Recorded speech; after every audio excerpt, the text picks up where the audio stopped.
Services will now come to order. The clerk, please call the roll. Chair Frank, Here. Vice Chair Rose, Here. Representative Click, Here. Representative Shaheen, Representative Ramos, Here. Representative Noble, Here. Representative Campos, Representative Hull, Representative Manuel. The quorum is present. Members, today we're going to take up pending business and hear new bills, new House bills, and take public testimony. A reminder to those in the audience wishing to testify on the bills listed on the agenda, you must fill out a witness affirmation form. Please do this at the witness registration kiosk outside the hearing room, or if you need assistance registering, you can approach our Assistant Clerk, Blake Albright, to help with registration. You can also speak to him if you require the use of a translator or have a disability for which you need assistance. If you've already registered and wish to change your position, please let us know when you're called or talk to the Assistant Clerk. Please don't register twice. Testimony will be limited to 3 minutes. When the light turns yellow, you have 30 seconds remaining. When the light turns red, please wrap up so members can ask questions. Chair recognizes Representative Manuel is present. If you have any handouts and you wish them to distribute, please give them to the Assistant Clerk at the desk, and he will distribute it to the members. Members, just from a timing standpoint and folks in the audience, we're going to vote the bills out when we come back from the floor, whatever time that is. So if y'all can come back, we'll have food, and then we will vote those bills out. We're just trying to make sure we have everything lined up and make sure we have the bills that we're going to vote out to y'all. And then from an order of events, we're going to go with Representative Raymond's bills first. Then we're going with the Penny Morales-Shaw bill because we've got a number of translators available. She has been detained. She was going to go first, and she's not here. And then other than that, we will go in order. I will say for those, I've got a couple Senate bills. Mine will go at the end because I'm going to be here anyway. So if you're waiting for those, but other than that, we will go in seniority order other than for mine. So members, any other questions, comments? All right, seeing none, then we will begin. The chair lays out House Bill 5018 and recognizes Representative Raymond to explain his bill. Thank you. Excuse me. Thank you, Mr. Chairman. Members, good morning. Good morning. Thank you for the opportunity to lay out House Bill 5018. Members, this bill relates to processes by which MCOs, managed care organizations, and their subcontractors recover overpayments from healthcare providers. Excuse me. House Bill 5018 would require Richard, MCO or entities. Richard, would you mind, Representative, would you pull that microphone up just a little bit? There you go. Sure. That Can you hear me? smooth voices. Yeah, that's great. There? Yeah, perfect. Good morning, members. Thank you. We got the rest of it. Thank you for the opportunity to lay out House Bill 5018. This bill relates to processes by which managed care organizations and their subcontractors recover overpayments from healthcare providers. House Bill 5018 would require an MCO or entities that contract with an MCO to give providers at least 60 days after the provider has exhausted all rights to an appeal before an MCO may begin efforts to collect overpayments. The purpose of this legislation, members, is to enforce compliance with state and federal laws already in place and to eliminate confusion during the overpayment recovery process. Ultimately, the objective is to reduce provider abuse and abuse of the provider while maintaining payment accuracy from all parties involved. Members, we're working on a committee substitute, which I don't have just now, but I will reference what we're going to work on, that would include language detailing any MCO claim given prior authorization shall not include review for documentation errors that were not the responsibility of the provider for previously approved equipment, supplies, and services. With that, I'm glad to try to answer any questions. I'm not sure we have any witnesses, but Well, there is a witness. There is one witness. Do you have some examples, or I can ask the witness, of some of the problems that have been out there that you're trying to address, or do you mean there is a witness? Well, you can ask the witness, but I mean, I can tell you just in my district, we've had, examples where the provider didn't do anything wrong, but somewhere down the line, they come back to him and say, hey, you shouldn't have provided these services. And I said, well, we got pre-authorization. We did everything we were supposed to. Now you're coming to me all this time later saying, you've got to pay this. Right. And so, this is trying to give them a little bit better, certainty, better opportunity to be made whole. Okay, thank you, Kept Chair. whole. Chair Click. Was this for inpatient, outpatient services? Well, both? I assume this would affect everything. My experiences have been outpatient, Okay. but I assume it would cover everything. Okay, thank you. Thank you very much. Members, any other questions? All right, we have one witness, and then you'd like to close, I assume. Chair calls Adrian Ryholt. I show nobody else wishing to testify. If you're wishing to testify on this bill, please get registered. Chair calls Adrian Ryholt. Self. Oh, there we go. Okay, I have you as Adrian Ryholt, testifying on behalf of Self and Texas Medical Equipment Providers Association for the bill. Is that correct? Yes. Okay, thanks. Go ahead. Thank you, Chairman Frank. My name is Adrienne Reihold. I represent Texas Medical Equipment Providers Association, and we would like to thank Representative Raymond for this bill. We believe that everyone is entitled to due process, and we think that this bill would give providers that opportunity for due process. Texas Medical Equipment Providers Association is made up of specialty equipment providers in the home and in the community that service the very medically complex. There are a number of us that take Medicaid. We represent every county in the state, and we cover every county in the state, but yet there are 191 counties that don't have any direct representation from our association. So there are many of our providers that travel to rural areas and to service this community. What this bill is it's very simple. It's really requiring due process for any of the providers. And there already were CMS rules that went into place earlier this month. And so that this would just really consolidate those rules and make this effective in implementing those rules that were effective for CMS. So our association would be happy to answer any questions regarding this bill going forward. Okay. Thank you. Members, any questions? Yes, Representative Manuel. Hello, good morning. How difficult is it for providers who have overpayments sometimes that come in large lump sums? I know in my district, I've experienced that with some people. They've all of a sudden come back 6 months later and it's been an exorbitant amount of money and they kind of like freak out and they're like, what do we do? I didn't know if, if you all had that experience as well. So what we're having is that sometimes what's happening is from discharge to home, you'll get authorization based on letters of medical necessity. And so sometimes the doctor will issue a Title 19 and they'll say, here's like for a wheelchair, you need to have a wheelchair in order to go home. And somewhere in that process, there's an audit by one of the payers, and the payer will say something was incomplete or inconsistent with that documentation. And so now they're coming back and saying that's an overpayment and having to recapture that. Well, some of our providers that are smaller Texas-based providers, when you get a $50,000 wheelchair saying, we have to recover this, it's a solvency issue for them. So they're saying, give us due process for time to say if we have these letters of medical necessity and there's an error, that this is something that we need time to resolve and to work together. So it's really an opportunity for the payers and for all of the providers to come and have that due process, but especially for those that are smaller providers that just do very highly expensive home things like wheelchairs, complex rehab, or for those that do ventilators. This can be a real issue when you're having these transitions from hospital to home because of the timeliness of that. It's very important when you have letters of medical necessity to get that discharge. And so this is really just helping keep patients at home and facilitating those issues. And then lastly, has it ever caused any facility or a smaller facility to be able to maybe not meet maybe certain services because they're having to deal with this and all of a sudden in a rush having to pay back this payment? Yes, well, it's not necessarily the rush to pay back the payment, but it's the solvency of it because they are relying on their cash flow, and some of these items are very expensive.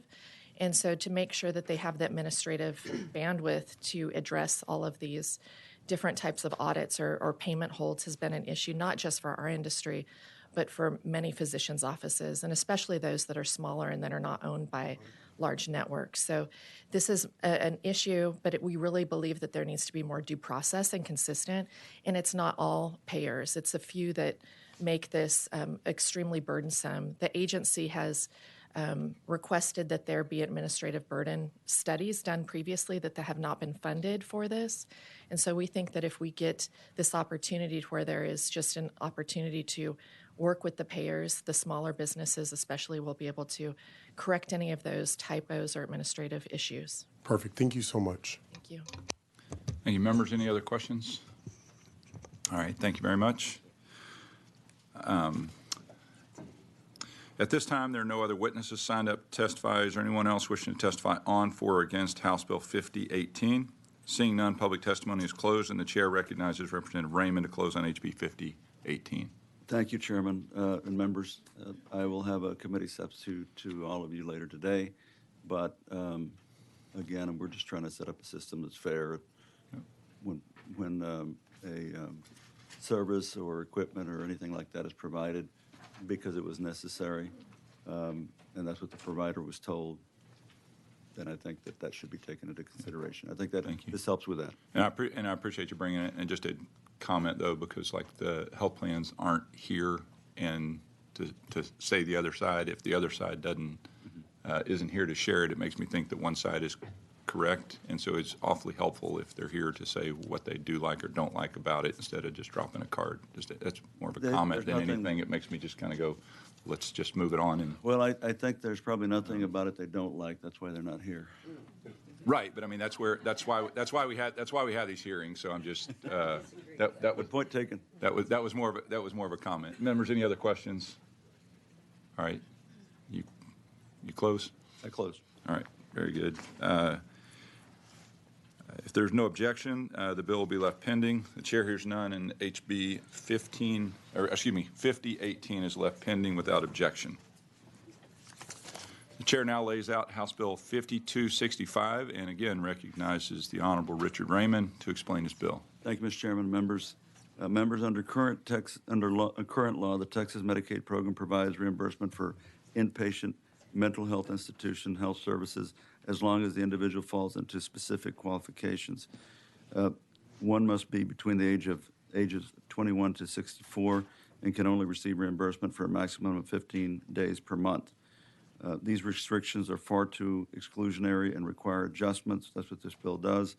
This bill would allow, House Bill 5265 would allow for the reimbursement of inpatient mental health services regardless of the recipient's age or length of stay. All right, thank you, members. That's it. Members, any questions? All right, we do have one witness there. We're doing the one witness bills right now. So, Chair, we'll reserve your right to close. Chair calls Ashley Sacristy. I got it right? Yes. I show you Ashley Sacristy with University Health Services and Texas Hospital Association for the bill. Is that correct? That's correct. All right. Universal Health Service. And are you also testifying for yourself or just for? On behalf of Universal Health Services and Texas Hospital Association. Okay, thank you. For the bill. Yes, sir. Okay, thank you. Good morning, Chairman Frank and members of the committee. My name is Ashley Sacristy. As stated, I'm the Chief Executive Officer of West Oaks Hospital in Houston, Texas. And I am testifying for the House Bill 5265 on behalf of Universal Health Services and the Texas Hospital Association. I personally want to appreciate Representative Raymond for bringing this bill forward and the opportunity to discuss with you further. House Bill 5265 addresses a long-standing prohibition on Medicaid and currently eligible enrollees seeking treatment in a psychiatric hospital called the IMD exclusion. Under the IMD exclusion, Medicaid patients ages 21 through 64 are prohibited from receiving benefits in community-based inpatient mental health hospitals like UHS. This exclusion also applies to state hospitals, leaving both the state and private psychiatric hospitals with increased uncompensated care. In 2017, CMS finalized a rule permitting states to make capitated payments to managed care organizations for short-term stays in IMDs lasting no more than 15 days a month, regardless of the patient's diagnosis or treatment plan. Although the 2017 change is a welcoming one, that still leaves patients and facilities with an arbitrary limitation on care. Additionally, the 15-day limitation per month often creates confusion when a patient receives services in more than one facility. To fully address the limitation, the Trump administration created an 1115 waiver that would allow states the option of applying to CMS to lift the exclusion and allow Medicaid federal funds to flow to this specific patient population. As such, provider and mental health advocates have been working through the budget process on a rider to direct the agency to apply for this specific waiver. Finding a solution to this limitation is critically important to mental health patients. Those impacted by the limitation are often homeless or disabled. A patient that needs treatment beyond the 15 days in the hospital might be one under court-ordered mental health care, receiving care through a state-contracted bed in one of our facilities, or residing in a state hospital. Providing medically appropriate care for this population can help prevent them from becoming so acutely ill that they become forensic patients, which we all know has become the majority of patients currently residing in our state hospitals. Thank you for the opportunity to testify and highlight this important topic here today. I'm available to answer any of your questions. You know, what is the average length that they're staying now? How long do they pay? And I apologize if you said it, we got a fair amount going on. That they're staying now, and how long do you think they should be staying with these services? The typical average length of stay of an acute psychiatric patient inpatient is 5 to 7 days. However, this specific population can often come to us with more acute levels of care, oftentimes needing one-on-one care that can extend beyond 7 to 10 days. And that one visit alone would be close to capping out the 15-day limit in a 30-day period. Other options that we're seeing that would have the patient come back before the 30-day period expires is oftentimes this specific patient population doesn't have the means or doesn't fill required medications. So they're automatically at risk to decompensating and needing to come back inpatient to get stabilized on their medications or their treatment plan stabilization. And this really limits the age group of 21 to 64. To go even broader than that, the age group of 21 through 64 with different Medicaid carve-out plans will limit their inpatient stay altogether. For example, Texas Superior Medicaid will often cap stays. The Healthy Women's Choice, if they have that carve-out plan, doesn't cover inpatient stay at all for that age group for a woman. And then also Texas traditional Medicaid doesn't cover inpatient stabilization whatsoever for this specific age group entirely. But it's inpatient at the hospital, but mental health. That's correct. Is the hospital the right place to be providing that? If they're needing psychiatric services for mental health stabilization, absolutely. So they typically have other physical issues that are going on, I assume? Or, I mean, they're at the hospital. Are they at the hospital for a licensed. mental issue, or are they hospital for a physical issue? Good question. They are at the hospital for mental health issues. Oftentimes, there's substance abuse related disorders. They may have a medical acute issue, but they have to be medically stabilized and cleared from a medical hospital before coming inpatient at a psychiatric hospital. We are licensed the same. We just have different admission criteria and exclusionary criteria if a patient has an acute medical disorder that doesn't meet inpatient criteria for psychiatric stabilization. Okay. All right, thank you. Members, any other questions? Yes, Representative Ramos. Thank you, Chair. So when an individual is admitted for inpatient or even outpatient, what this bill does is extend the length of time that that person would have the sufficient coverage to close any gaps where there may be a missed opportunity in terms of providing whatever additional medication that individual may need. Or stabilization, absolutely. And then you bring up the point of outpatient. Currently, with certain Medicaid plans on an outpatient basis, it's not covered at all. So this goes back to this bill specifically. When you're looking at a patient with Medicaid, if they don't have outpatient services, you're automatically running the risk of needing to come back inpatient stabilization because the best practice continuum of care has shown that a mental health patient who goes through inpatient stabilization should step down to PHP, IOP, and then individual therapy. That process alone runs the 30-day continuum and would help limit that. However, this patient population doesn't have the benefit for PHP or IOP. What is PHP and IOP? Partial hospitalization outpatient. Okay. And do we currently have enough facilities or services available? If this would increase, I imagine, the demand for these since it would be more accessible. Do we have what we need, or are we going to see that there's going to be a demand for a bigger market and more service providers? On Universal Health Services, we have the need to meet the demand. In our Harris County alone, we have 4 UHS hospitals that serve this specific population. Harris County is one of the largest counties in the state, and so the demand will be met. We just run into these limitations solely with the Medicaid plan. Yes, ma'am. Thank you. Okay, and I apologize if you answered it. So we talked about how short it currently is. How long would this be now? Did you answer that part of it? Originally, so the average length of stay for an acute inpatient stay is 5 to 7 days. Right, that part I heard. Right. It just depends on the need of the individual patient. Now, with this specific population, that length of stay could go up to 10 days, just depending on the acute severity of the mental illness. Sometimes patients, especially coming in from a state hospital or court commitment, might need a longer length of stay because they haven't been treated. And so just depending on the treatment regimen, the treatment plan, So is there a max on it? there's not a max, but with this plan, there's the 15 days in the 30-day period. After that, there's no benefits being paid. Okay. Well, that's a max. Right. Or it's a max from a payment standpoint. That's what I Correct. was curious. Okay, thank you. Members, any other questions? All right, thank you very much. At this time, there are no other witnesses signed up to testify. Is there anyone else wishing to testify on, for, or against House Bill 5265? Seeing none, public testimony is closed, and the chair recognizes Representative Raymond to close on House Bill 5265. Thank you, Mr. Chairman and members. Thankfully, in the recent years, we have made some real progress, I think, society and us through the legislature in trying to address mental health care needs in the state of Texas. But we've still got a ways to go, and I think this is a good step in that direction, so I hope you'll consider supporting this and look forward to working with you on that. Okay? Thank you, Chairman. thank Thank you, you. members. Can you close? Close. All right, if there's no objection, the bill will be left pending. The chair hears none, and House Bill 5265 is left pending without objection.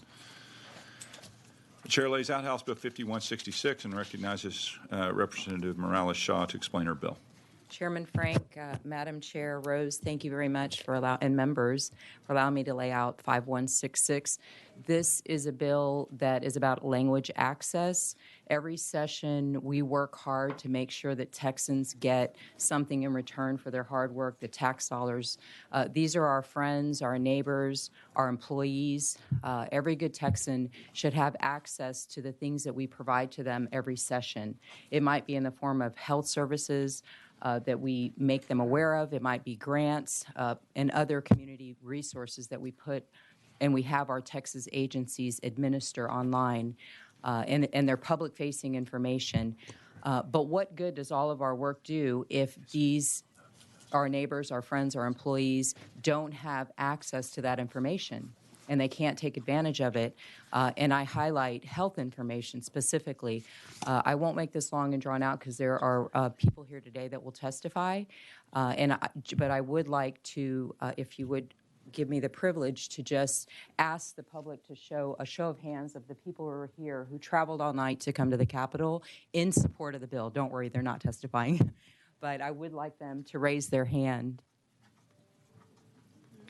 Thank you. These folks traveled all night starting at like 3 a.m. to be here this morning. So I thank them for coming, and I'll remain open for any questions. This bill is asking HHSC to make sure that they have a language access plan so that all Texans can have access to the information that we work hard to provide to people. Otherwise, they won't be able to take advantage of it. And I remain open to questions if you have any. And I reserve the right to close. But are there any questions? Yeah, members, any questions? All right, thank you, and thank you for bringing it to us this morning. Yes. And we do know, and I asked in terms of limited testimony, and I really appreciate that. We have this is a very important bill. We want to make sure we discuss it, but we also have, I think, 17 other bills on the floor today and other things, and so we appreciate you all cooperating in that regard. Chair calls Terry Yoon.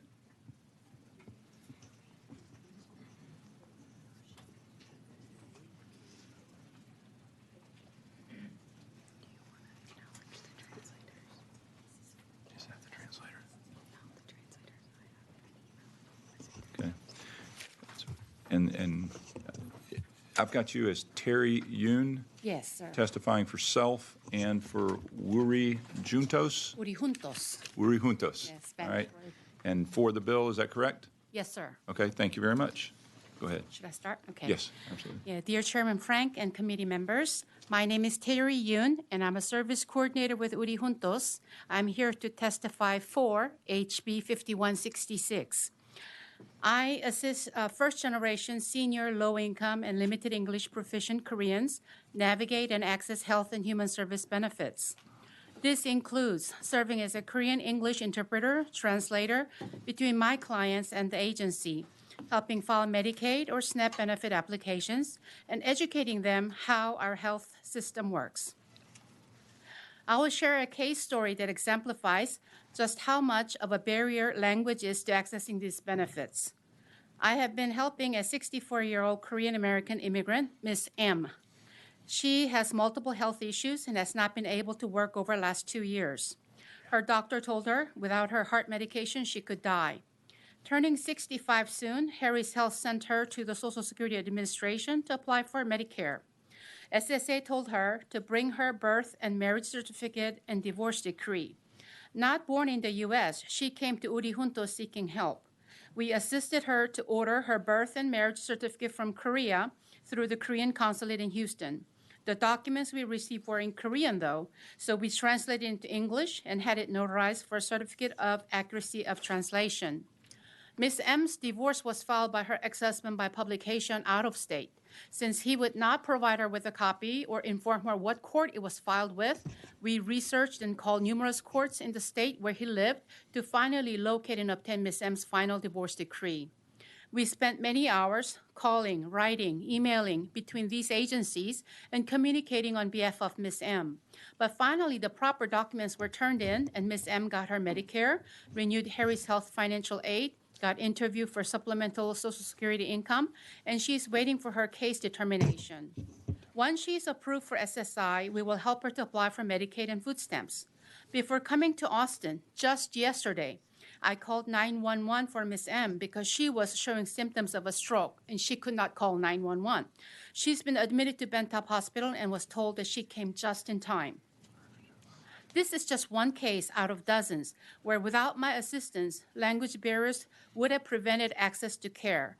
Also, this is why it is so imperative for Health and Human Service Commission to create a robust language access plan so someone like Ms. M, who may be eligible but is not English literate, can take control of her life to rely less on others for help and be able to achieve more freedom. At the very minimum, translating your Texas benefits in the languages under HB 5166 will provide a huge relief to my clients and save Health and Human Service Commission money in the long run. So please vote for yes on HB 5166. Thank you for your attention to this important matter. All right, thank you very much for your testimony. Members, any questions? Yes, Representative Ramos. I have more of a comment. Thank you, Ms. Yoon, for your work. And as many of us know, those of us who are bilingual, I know every time I go to a baptism, to any family event, people are waiting to ask me questions because Spanish speakers and there's not access to information. And so we serve as the informal sources for a lot of these agencies and this information. And we have to get on the computer and explain things to people at birthday parties. So having that information available and accessible, I really appreciate your advocacy for this. There is a huge need for this, and I appreciate the facts and the data by district that you broke down in your handout for us, because it's very important that we support these Texans who are also taxpayers and contributing to the greater pot and the greater good. So thank you for your advocacy. Thank you, Ms. Ramos. All right, thank you very much. Members, any other questions? Yes, Representative Manuel. Hello, good morning, and also thank you for being here. How do you run into people who would normally go for services, but they're so intimidated they just won't even ask for help, even though they deserve to be getting that help? Yes, there are people, especially if they're not socially have a good network, like their church or their friends, then it would be even more intimidating for them to come seeking help. I've had people call from an hour away from Corpus Christi who couldn't speak English, and he needed to do this and do that, and so he's called me. I'm helping him over the phone. Thank you so much for being here and helping people. Thank you. All right, thank you very much. Members, any other questions? All right, thank you for your testimony. Chair calls Katia Martinez. And then I've got Wafa, I'm not going to try that, is on deck. I've got you as Katia Martinez, self. Carla. Okay. Well, do we have your permission to change it? Because it's Katia in here. Yes. So, okay, we'll change it to, it's Carla Martinez, self, for the bill. Is that correct? Correct. Okay. Oh, sorry, Thank it's you. for every Texan, not for self. Oh, we've got you in there twice then. So Is there somebody named is Katia Is- Martinez? is there someone named, I'm assuming there's not a Katia Martinez then for the bill. So we've got you, It's a different person. maybe it's either a different person, I'm not sure. All right, then I've got you, I'll go Carla Martinez for every Texan for the bill. Is that correct? That's correct. Okay, thank you. Go. Thank you. Medicaid and SNAP are essential programs that provide vital services to low-income Texans that are eligible for these benefits, helping them access the health and food benefits that they need to maintain their health and well-being. But many Texans who are limited English proficient hit a lot of barriers when they're trying to access these benefits that they are eligible for. More than 1 in 3 households in Texas speaks a language other than English, and 13% of Texans have limited English proficiency. Language barriers can prevent pregnant women, parents, or hurricane survivors from completing applications accurately and in a timely manner, ultimately leading to delays or denials of benefits. Texas cannot reach all eligible children and pregnant women if Medicaid, CHIP, and SNAP applications and their accompanying information is only available consistently in English and sometimes Spanish. Pre-pandemic data show that at least 400,000 Texas children were uninsured in 2019, making it harder for them to get access to medicine and mental health support and more. Bills passed by the House this session and last help remove barriers so that kids who are eligible today for Medicaid and CHIP can get their checkups. But we can't reach these children if we're only providing applications and related materials, if we aren't providing those materials in languages that their parents speak. Texas House also recently passed 12 months of postpartum coverage for new moms. To ensure that all Texas mothers and their babies have the best chance at staying healthy, we need to remove language barriers that prevent pregnant women from accessing Medicaid and SNAP. Currently, when a non-English or Spanish speaker calls 211 to go through a series of prompts in English to request an interpreter to potentially get connected to one. By providing written materials in additional languages, Texans can have information about program requirements in these commonly spoken languages. These one-time investments can save money in live interpretation and ongoing staff time.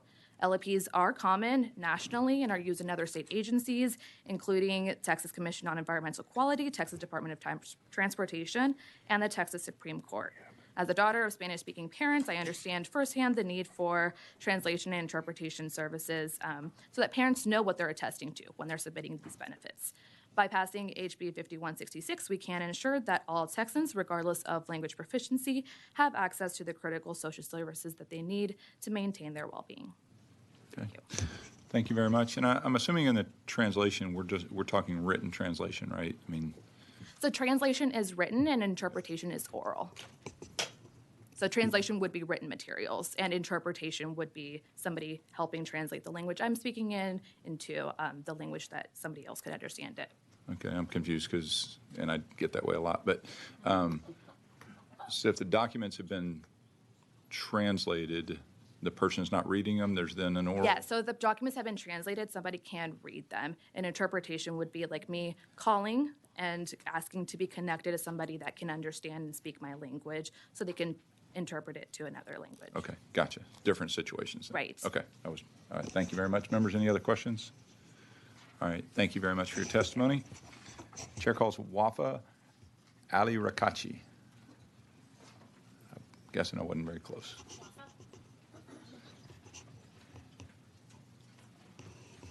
And is this the translator? That's the translator. And I would like to acknowledge the translator, Rania El Bitar. I get closer on that one.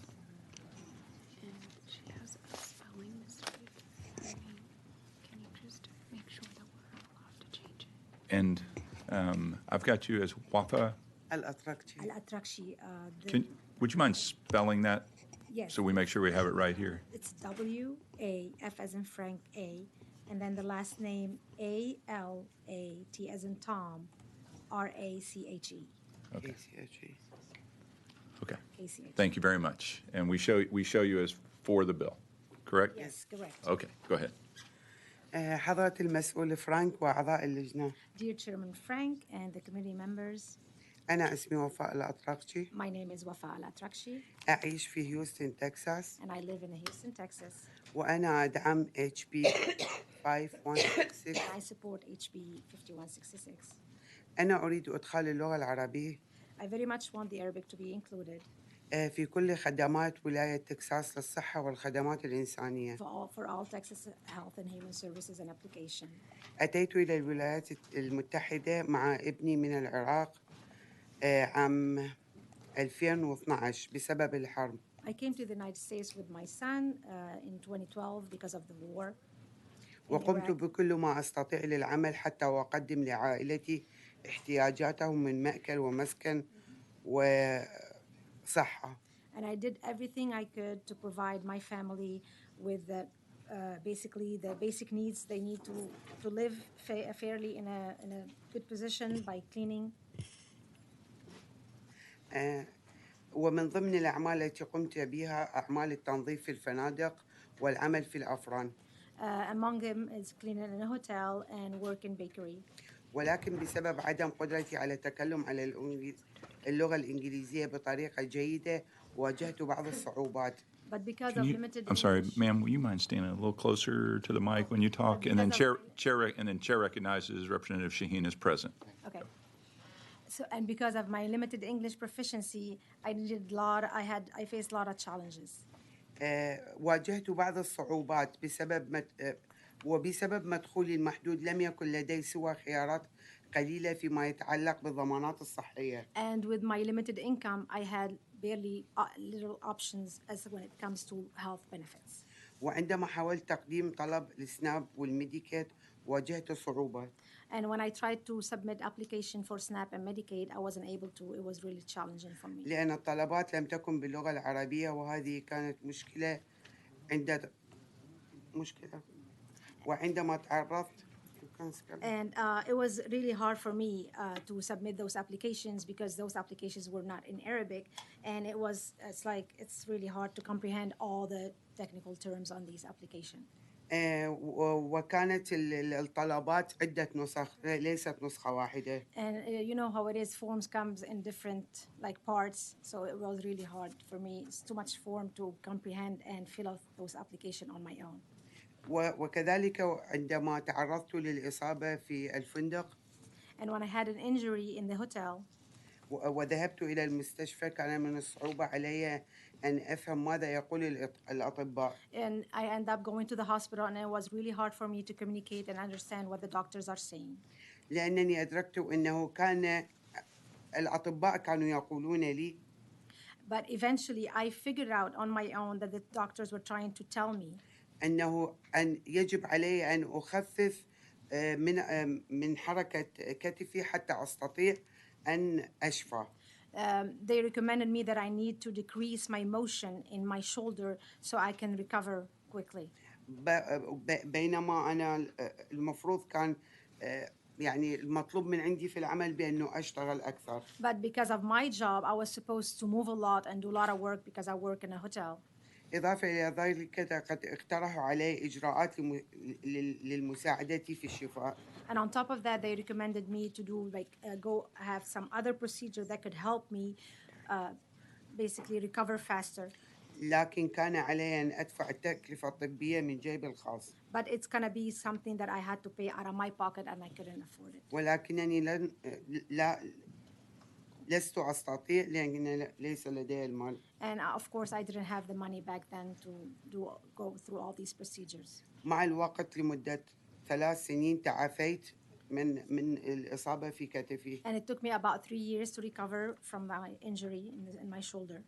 ولحسن الحظ بوجود الأصدقاء. But because of the help of friends. وقسم من المنظمات مثل منظمة أوليفر برانش and other organizations, for example, the organization of Oliver Branch. الذين كانوا يتكلمون العربية والإنجليزية And that organization, they have people who speak both languages, the Arabic and the English. ساعدوني بملء الاستمارة الطبية أو ملء استمارة السناب فود لي They helped me fill out the application for the SNAP and the Medicaid. وكذا ولهذا حصلت على السناب والميديكيد. And that's how I got SNAP and Medicaid. في اسمين يعني without الأصدقاء والمنظمة أنا لا أقدر أسوي فود ستام ولا ميديكيد. And without the help of the friends and the organization, I wouldn't be able to apply for Medicaid and SNAP. وإنه من المهم جدا بطلب التصويت بنعم. And it's very important for me if you all vote on HB 5166. on HB 5166. شكرا جزيلا. Thank you so much. Okay, thank you very much. Members, any questions? Yeah, Representative Manuel. صباح النور. Morning. How easier would it have been if she would have had or you would have had the translations to be able to do it on your own rather than waiting? شو كان بالنسبة لك إذا كانت الترجمة كانت موجودة بوقتها صار معك الحادث، لو كانت هالأشياء موجودة هالطلبات بالعربي كانت أسهل لك أحسن ما تكوني تسألي لحتى تساعدك أشخاص آخرين؟ أكيد لأن كان ربحت الكيسة أنا استخسرت الكيسة تبعتي كان أقدر الفندق يعطيني تعويض هسه الفندق ما نطاني أي تعويض. If everything was in Arabic, it would be easier for me to communicate, and I would have win the case actually because there is a case between where she works at the hotel, and because of the communication and lack of Arabic for her she lost the case, and they didn't pay her anything after the injury that happened to her. And how difficult was it for her to go from a country where they didn't have these kind of services to having them here to trying to understand what the government was supposed to be helping her with? وشو الفرق بين انت بالبلد مطرح ما كنتي مثلا بالعراق انه هالاشياء هيدي ما كانت موجوده عندك هونيك وهون جيتي لهون ولقيتي هالخدمات هيدي كلها موجوده، شو الصعوبه يلي واجهتي فيها، شو حسيتي؟ كلش قوي الإحساس لأن هناك أتكلم لغة عربية فمن أحكي ويا الدكتور أو أحكي ويا المحامي أحكي باللغة تبعي. أفتهم إنجليزي بس أكو قسم من مثلا المصطلحات صعبة علي أفهمها. So back home, even though they don't have all like they provide here, but the communication is easier, like to get what you want because everybody speaks the language. Correct. But for me here, it was really hard to communicate and get the message through. When it's like English for me was really hard at first. But Islamo. Thank you very much. So how long have you been, I think you said it at the start, how long have you been in the United States? عم يسألك من أي سنة أنت جيتي كنتي 2012. 2012 So 10 years. تقريبا 10 سنوات. Because I want us to be able to provide information to people, but I also try to figure out if we can't speak a common language, how can we ever get, I guess, almost to the next level? Like, it's very limited in jobs if you can't communicate with people.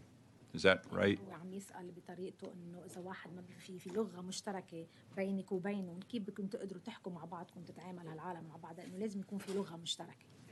وأنا أفتهم الإنجليزي بدي أقول لك أكو قسم مثلا السناب بعدة أسئلة قسم من الأسئلة أنا ما أعرفها بس ككلام إحنا تعلمنا خلاص الإنجليزية أخذنا نتعلم عليهم أفهمهم ويفهموني. So as far as communicating in English and understanding like people like talk to each other, I understand it and I speak it. But when it comes to like filling out application that has some technical terms and stuff like that, yeah, it's really challenging for me to understand those words. Okay. Thank you very much. Any other questions, members? All right. Thank you for your testimony. very much. And thank you for your translation. Chair calls Jung Kil Han.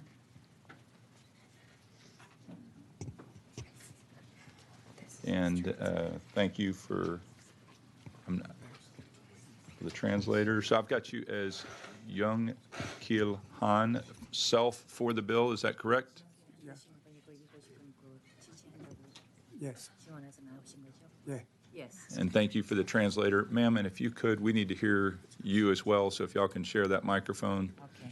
And would you state your name? I know you're the translator, so we don't have you. My name is Hisuk Tyner, Huisuk, last name Tyner, Tyner. Okay, thank you. And I think you will need to share that because both of y'all are very nice but quiet. 안녕하세요. 저는 한영길이며 홀이온의 지역구 138의 유권자입니다. HB 5166을 강력히 지지합니다. 왜냐하면 영어를 못해서 많은 어려움을 겪어왔습니다. 1981년에 도미하여 청소, 페인트 등 모든 일을 해왔습니다. 2009년에 대장암 수술로 의료비를 직접 내야 했는데 회복 후 일하러 가기 전 6개월간 가끔씩 굶었습니다. 그때 푸드 스탬프로 혜택을 받을 자격이 있는지조차 몰랐고 그러한 혜택이 있다는 사실조차도 한국어로 알려주지 않았습니다. 알았다 해도 지원서가 영어와 스페인어만 더 있어서 지원하지 못했을 것입니다. 현재 80세로 최근에 우리 훈토스를 통해 푸드 스탬프를 받게 되었고 만약 신청서가 한국어로 되어 있었다면 본인 스스로가 좀 더 일찍 신청하여 덜 힘들게 충분한 자유를 누릴 수 있었으리라 생각합니다. 제 또래의 많은 한인 노인들이 영어를 못해서 텍사스 주에서 실시하는 혜택을 받는 것이 어렵습니다. HB 5166은 이러한 신청서를 한국어 및 다른 언어로 제공할 때 모든 문제를 해결할 것입니다. 그것은 14년 전에 나에게 도움이 되었을 것이며 통과가 된다면 다른 사람에 도움이 될 것입니다. HB 5166을 꼭 통과되도록 적극 지원을 부탁합니다. 감사합니다. Dear Chairman Frank and committee members, my name is Young-Gil Han, and I am constituent representative of Lucy Hall in House District 138. I strongly support HB 5166 because I have endured through a lot of hardship because of my limited English. I immigrated here at U.S. in 1981, and I did everything I could do to make a living, such as cleaning and painting. In 2009, I was diagnosed with colon cancer, and because I had to pay the majority of my surgery medical bill out of my pocket, I had a very little money for left of food. I had to skip meals many times for 6 months before I could go back to work after I recovered. The worst part is that I didn't even know I was eligible for a SNAP benefit. There was no outreach to me in Korean that such a benefit even exists. And even if I knew, I could not have been able to apply because the application was only in English and Spanish. I am 80 years old now, and fortunately, I have been able to apply and receive SNAP benefit because of Uri Juntos. I now think back and how, if the application was in Korean, I could have applied earlier myself, and I could have suffered less and live life in full liberty and freedom. My story is not unique. There are many Korean seniors who also struggle to receive state benefit because they cannot understand English. HB 5166 could fix all of this in translating this application into Korean and other languages. It would have helped me 14 years ago, and I knew if it passed, it would help someone else. I urge you all to vote yes on HB 5166. Thank you very much. Members, any questions? Yes, Representative Ramos. Thank you, Mr. Han, for testifying today, and Ms. Wafa as well. And to go to your, as he mentioned, the SNAP benefits, a lot of the times when we're looking at these applications, I, as an English speaker, many of us, the applications are still difficult to understand.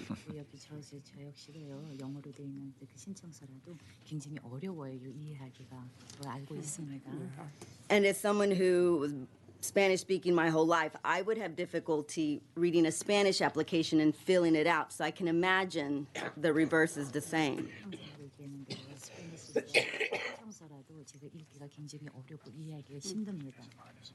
So I'm glad that you found the resources and an advocacy group to help you, and I hope that we do better by our constituents and our citizens here in the state of Texas. Thank you. Thank you. Thank you very much. Members, any other questions? All right, thank you very much. All right. At this time, there are no other witnesses signed up to testify. Is there anyone else wishing to testify on, for, or against House Bill 5166? Seeing none, public testimony is closed, and the chair recognizes Representative Morales-Shaw to close on House Bill 5166. Thank you, Chairman and members, again for having this bill heard and allowing these community members to come up and tell you their stories. I appreciate that. And I just would say that we rely on these people every single day, whether we realize it or not. They are packing our parachute, as they say. I would also like to mention that there's, technology, very advanced technology, that when you call a place, you can select your language and they can they have these services where they just outsource translation. So we don't have to rack our brains or reinvent the wheel because that already exists.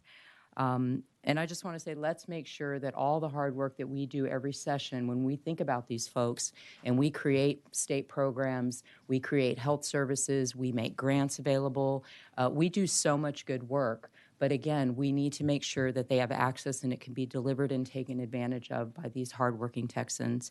And with that, if I can answer any questions, I'm happy to. Yeah, members, any questions? All right. Thank you, Chairman. Thank you, Madam Chair. You close? Yes, I close, and I ask for favorable consideration. All right, thank you very much. If there's no objection, the bill will be left pending. The chair hears none, and House Bill 5166 is left pending without objection. The chair lays out House Bill 4169 and recognizes Representative Price to explain his bill. And the chair does offer up a committee substitute for House Bill 4169. Thank you, Mr. Chairman. I appreciate that. Vice Chair Rose, committee members, thanks for allowing me the opportunity to bring up House Bill 4169 that addresses pre-vocational training for individuals with intellectual and developmental disabilities. Prior to last month, March 2023, some entities which serve the IDD population were able to receive Medicaid reimbursement for pre-vocational services. Pre-vocational services allow individuals with IDD to earn wages while doing work for businesses which contract with program providers. The services provide program recipients with meaningful work and prepare them for future employment in their communities. These pre-vocational services fell under a type of service called dehabilitation, or DAHAB. You may be familiar with that. Recently, dehabilitation was discontinued by the Health and Human Services Commission for compliance with federal regulations and was replaced with a new type of service called Individualized Skills and Socialization, or ISS. This ISS framework, however, is very different. Unfortunately, the new ISS regulations adopted by HHSC disallow some of the individuals who have been receiving compensation for pre-vocational work from continuing to do so. Thus, this bill, House Bill 4169, would authorize HHSC to create a new type of service to ensure that this population of individuals can continue to receive pre-vocational services while receiving some compensation. The committee substitute for House Bill 4169 would direct HHSC to include pre-vocational services as part of ISS. I believe the language of the substitute requires pre-vocational services to be compliant with the federal HCBS settings rule, but I'm happy to strengthen that. I've had some feedback that may need to be strengthened or clarified. I'm happy to do that in the bill if that's necessary. The committee sub states that HHSC cannot get federal approval, if it cannot get federal approval for including pre-vocational services as part of ISS, then the commission must work with stakeholders to create a new federally compliant service. The committee sub clarifies that the Medicaid reimbursement rate for this new service may not exceed the ISS rate, and the new service combined with ISS services administered by a provider may not exceed the total rates or hours that otherwise would have been authorized for ISS services alone. Some stakeholders advise that a review of the CMS fact sheet for key provisions of the federal rule makes no distinction for the exclusion of pre-vocational services to be provided to individuals with IDD for compensation, and that directing HHSC to allow these services to be reimbursed by Medicaid should work under current federal guidance. I personally visited a facility in my district, which is outstanding, providing these pre-vocational services. I'm very impressed with the work that they are doing. I've been dealing with issues on this topic since 2013, and almost every time it comes up, or when it used to come up in the sunset review process and other areas, there's often sort of a rabbit hole that folks go down. I'm not saying it's unimportant, but it has to do with the level of compensation the IDD population receives under these programs. This bill doesn't deal with that. So, we're not affecting that. I understand that's another issue, but if there's efforts to drive you down that path, that's not what this bill does. I'm just making that clear now. The goal of this bill is simply to ensure that IDD individuals may continue to receive these pre-vocational services, and it's directing the commission to make it work. I'm happy to answer any questions. I know I have no right to close, but I'm happy to ask for the opportunity to close on this bill. That is one of the things I've never figured out is what is the whole right to close. You certainly will have that opportunity to close, sir. Members, that's funny though. Members, any questions? I really appreciate your work on the special needs and trying to help them be able to participate in life. And so appreciate you bringing this and really all the work you've done. And I know Chair Click has done a lot on this. A number of members have. So with that, members, any questions? All right, you do have several witnesses. Looks like maybe 5 witnesses. And Thank you, Mr. Chairman. We will certainly give you your inalienable right to close. Chair calls Carla Hughes, and I've got Richard Thorne on deck. And Ms. Hughes, we got you as Carla Hughes, testifying for self and Advo Companies, Inc. for the bill. Is that correct? Yes, sir. All right, thank you. Good morning, You can pull that down if you. Yes, but I have a loud voice, so I'm going to warn you now. Oh. Committee members, thank you so much for allowing me to testify this morning, and I am testifying in favor of House Bill 4169, and I, too, want to thank Representative Price for being such a champion for the intellectually disabled adults that we serve. I am here this morning on behalf of Advo Companies. I've been the president and CEO and founder of Advo Companies for 33 years. I'm not asking for anything that we haven't had for 33 years, which is pre-vocational services. We provide these services to our individuals who are a unique population. They're the individuals that function in that middle range of intellectual developmental. They don't have the skills right now to be able to work in the community, and we need to provide them with that. Pre-vocational is a goal-oriented service. We work on conflict resolution, teamwork, coping skills, stress management, behavioral management. These are items that these individuals must have in order to work in the community. When we're providing them with these skills, it gives them the opportunity to be successful members of their community. These individuals get $941 from SSI. It's to pay their bills. Our room and board way exceeds that. That was a great idea with Home and Community Support that they pay their way, but they don't get enough reimbursement in order to do that. And this pre-vocational money that they earn, it provides them a way to have extra spending money. They get their extra going out to movies, getting extra activities that they like to do, and they've lost that. I've given you some letters that some of my individuals wrote to you, and it's talking about them not having this money anymore. And it also talks about the ones that have been successful. They got pre-vocational training, and now they're successfully employed in the community. We've placed 49 individuals in the community. Of those, all of them were successful. One of them wasn't successful, came back, got more pre-vocational training, and now he's reemployed in the community, and he is successful. It works. Now, Representative Price talked about not having a prevailing wage. I'm sorry. Demotion. But they don't all not make that. A lot of my individuals do make minimum wage. And that's the thing that I want to talk about. We did Hope Village, and this is such an innovative project. And we've been working on this since 2012 because we didn't know there wasn't going to be pre-vocational training. These are shops that we've invented, and they're actually, this is where individuals are going to work. They're in the community, but they have to have somebody working with them so they get those skills. Community employers are going to see them working, know they can work, and they'll be employed. But they're going to have that pre-vocational training in order to be successful for all of these goals that they need to meet. They need this. Please, I implore you to approve this bill. We need it. Pre-vocation is so, so important, but they need also to feel valued as a member of their society and earn a wage. Okay, thank you very much. Members, any questions? So, yes, Representative Noble. I don't have a question, but Yes, would you please pass on to your friends how much I enjoyed their letters they wrote us? Thank you so much. Thank you. Could you tell me what pre-vocational services, for those who are not familiar with it, what are you actually doing? Sure. with those Well, folks? Well, pre-vocational training is actually for them to be able to meet the goals that they need in order to be ready for employment. So a lot of the things that they're working on are things such as issues that cause stress for them or anxiety. A lot of them have tactile issues, so sitting next to somebody or someone being in their area, stressors from noises, those types of things. Some of them have behavioral issues. Some things cause them to act out. And so we're working with them to resolve those issues. So it's not a task-oriented issue. That's vocational. So when you're having them complete task, you're working on vocational issues. These are the things that help them to be productive in their society. So we're really working on those things. Really, a lot of it is conflict resolution. So how do we resolve things without becoming upset, without just leaving?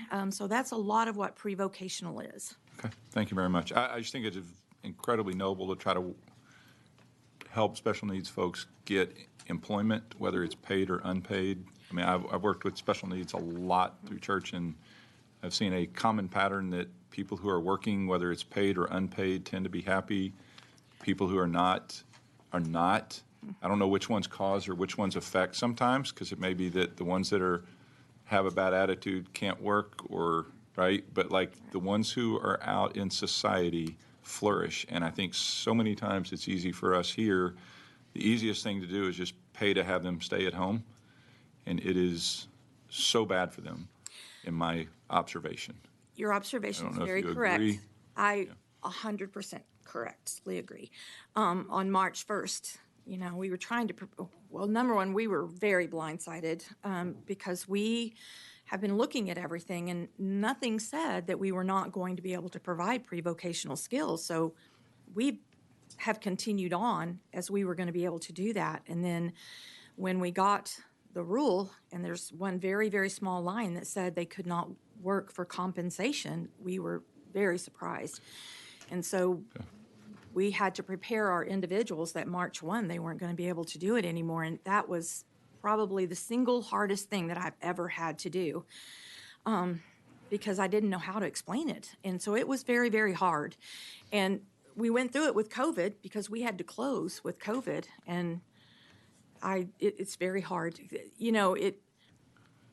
That is their worth. And they know that extra money is for them to go to the movies and to buy extra things. And so they felt it very much. So Okay, and so was that a CMS rule or was that a HHSC rule? it's an HHSC. We have reviewed all of the CMS rules, and there is not a CMS rule that states that they may not do pre-vocational. Actually, Utah and Tennessee actually have built in a pre-vocational rule within theirs. So You think, Representative I'm Click, sorry. or Chair Click?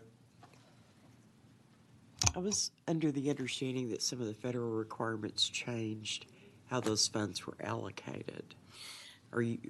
we've reviewed all the CMS regs, and there is not a clear statement that pre-vocational. Now, there is for vocational, so that is in the CMS reg, but there is not a clear delineation that pre-vocational may not be done. Okay, thank you. Members, any questions? All right. Now, I am going to call the resource Thank you. witness up at the end, by the way. So Chair calls Richard Thorne. And then I've got, tell you what, then I'm going to call the resource witness after that, Emily Zalkowski. So I've got you, I'm sorry, is Richard Thorne testifying for self and Advo Companies, Inc. for the bill, is that correct? Yes, sir. Okay, thank you. Go ahead. All right, thank you for having me this morning, and good morning. My name is Richard Thorne. I'm the CFO for Advo Companies, a nonprofit corporation located in Amarillo, Texas. We provide IDD services to individuals in the HCS and ICF program. I've been doing this for 27 years. I was with the IBM Corporation prior to this. If I were in it for the money, I wouldn't be in this job. Can't make much of a living on Medicaid and nonprofit fundraisers. I'm here because we take care of folks we love. Okay. I was going to read off this, but I'm just going to wing it now. That's much better. The folks we take care of rely on us to provide their care. And one of those things we do to provide that care is get them the skills they need so they can be active in the community and work in the community. One of the things I wanted to say, we've got one guy who's working in our workshop, receiving skill training. Now he's working at Census uniforms. He's making $15 an hour, more than the staff providing care to him. It's embarrassing. Now that HHSC has misread the CMS rule, they've handcuffed us. We can't get our work done anymore. So we just need your help to pass this bill so we can continue on, provide the care and the skills training so they can get a job out in the community. Okay, thank you. So, did I cut you off, or you? No, you're good. So thank you for your testimony. Actually, I love it when people tell us their testimony instead of read. It's much. So tell me, the man's out working in the community. You're also providing services to him. No, when they're out in the community receiving a job, we no longer provide services to them in the DAHAB setting. Okay. So we've done our job. We've trained them. We've got them out in the community. Now we bring the next person in. Okay, so how did the rule change? What changed when the rule change happened? Well, like Carla said just a minute ago, there's a rule in there saying if they're receiving training in our DAHAB, and we use work for that training so they can learn the skills they need to get a job out in the community, that we can no longer bill HHSC for those ISS services. So what's basically going on is you're asking me to have my staff train our clients for free. And we can't afford that. Our staff have got to be there to provide the skill training. Okay, so if they already have a job, what training are we still giving them? Well, possibly supported employment. But the person I just talked to you about was successful receiving the training they have and is now out in the community. So now we've got other people coming in behind them into our DAHAB receiving that same training with the goal of getting that person a job out in the community. But are you not getting, you're not getting paid for the person that has a job now? That's right. But are you getting paid for the person that you're training that doesn't have a job? Yes. So I'm still trying to figure out, and maybe y'all have it figured out. Oh, am I getting, go ahead. Okay, well, no. Okay, please, sorry. Please don't. So, okay. All right, I'll talk to the resource witness, and then we'll let Representative Price clear it up at the end. Okay, because if I want to make sure you understand before I walk away, so. Well, I do, I'm trying to. I know, it's my fault, not yours. So I'm just trying to understand what the rule change actually did to the person, or to the flow of money. Okay. Do y'all understand? Am I? As I understand it, what you're saying is your staff is no longer being paid. Right. To do this pre-vocational training. Exactly. But if you're There's not, no longer reimbursement. Right. Okay. All right. I think the person I used as an example was in our DAHAB receiving those services, and we were able to bill the state of Texas for DAHAB services. He was successful, learned those skills, and we were able to place him in a community job. So he's kind of off to the side now. We're bringing other people in who need the training into our DAHAB so they can be successful out in the community someday as well. Right. But you're getting paid for the people that you're providing training to now. Yes. Okay, please don't. I'll let, all right. Let me talk to the resource witness, and then Representative, and we can discuss this on the floor. I'm not trying to. Members, any other questions? All right, thank you. Chair calls Carol Smith. I'm sorry. Back up, members. I'm going to call Emily Zalkowski with HHSC, resource witness. I've got you as Emily Zalkowski, HHSC on the bill. Is that correct? That's correct. All right, thanks. And what position are you? I'm Emily Zalkowski, Deputy State Medicaid Director. Okay. So can you explain what changed, why it changed, and try to clear that up for Yes. at least this slow person? Yes, sure. Thank you for having me up. So as many of you know, CMS promulgated new rules on home and community-based settings back in 2014, which required states to come into compliance with all these regulations that were focused on person-centered care in home and community-based services, making sure people have access to the community, that services are geared towards integrated competitive employment, et cetera.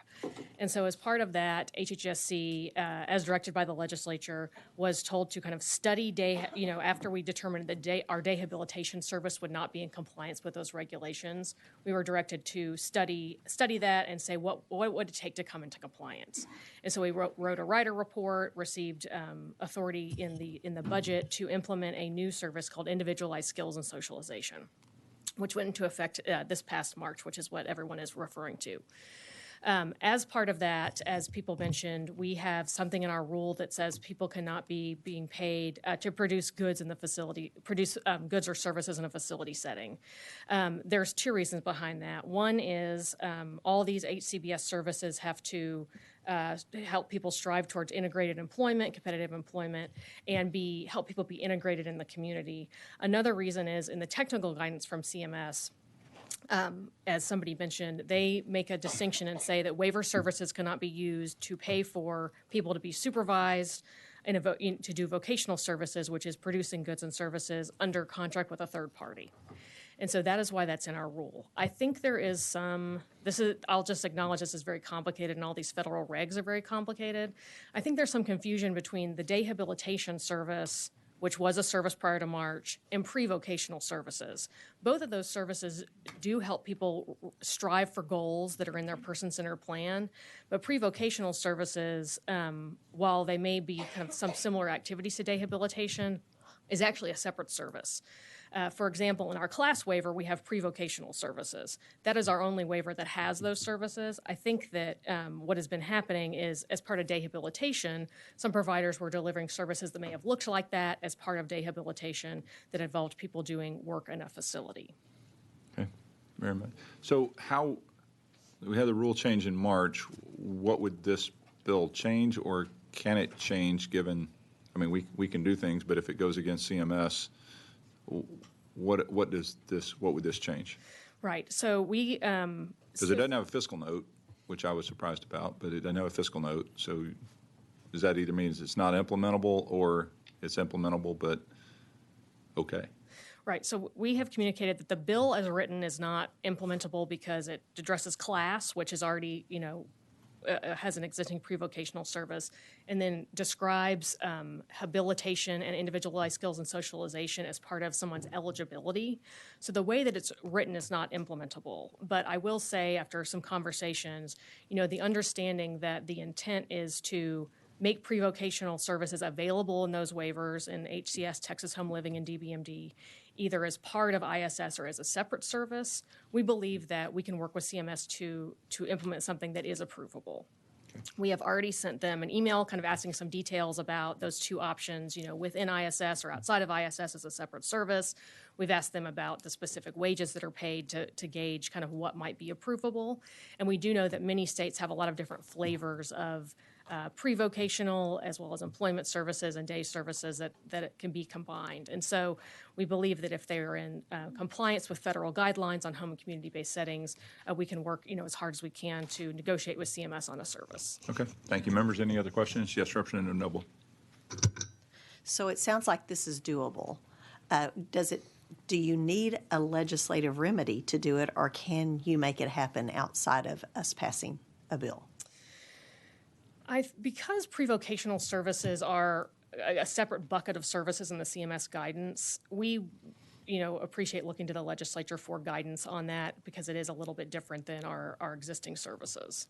Okay, thank you. Thank you, members. Any other questions? Thank you. I know I really appreciate resource witness because they never have any idea whether they're going to be called and have no idea what the questions are. So everybody else prepares testimony. So thank you for being here. Chair calls Carol Smith. And then Jeff Miller on deck.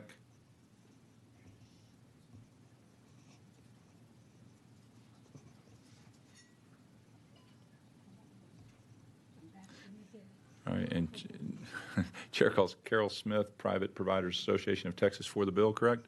Yes. Okay, thank you. Good morning. My name is Carol Smith, and I'm the Executive Director of the Private Providers Association of Texas, representing providers that provide community-based Medicaid services to persons with intellectual developmental disabilities. I am here to extend support for House Bill 4169. Actually, my testimony, you've already heard it. Representative Price did an outstanding job of laying out the issue, as did Carla and Rich, and then, of course, Emily Zalkowski offering you all some further information as to how this could be implemented. I do want to say that in the 48 years that I've been in this field, I've seen a lot of changes, a A lot of times they occur at a tortoise pace, if you will. I can go back 10 years and see testimony and comments I made and still talking about the same thing. Other times, things happen at a very rapid pace, and unfortunately,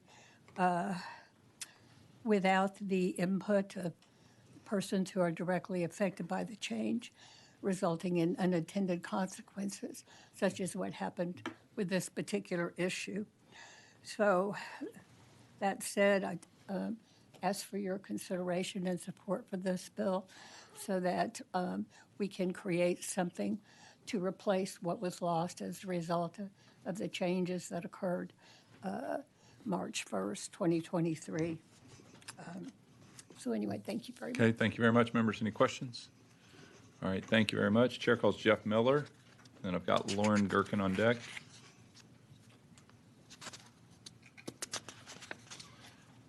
Sir, I have you as Jeff Miller, Self and Disability Rights for Texas against the bill. Is that correct? That's correct. Okay, go ahead.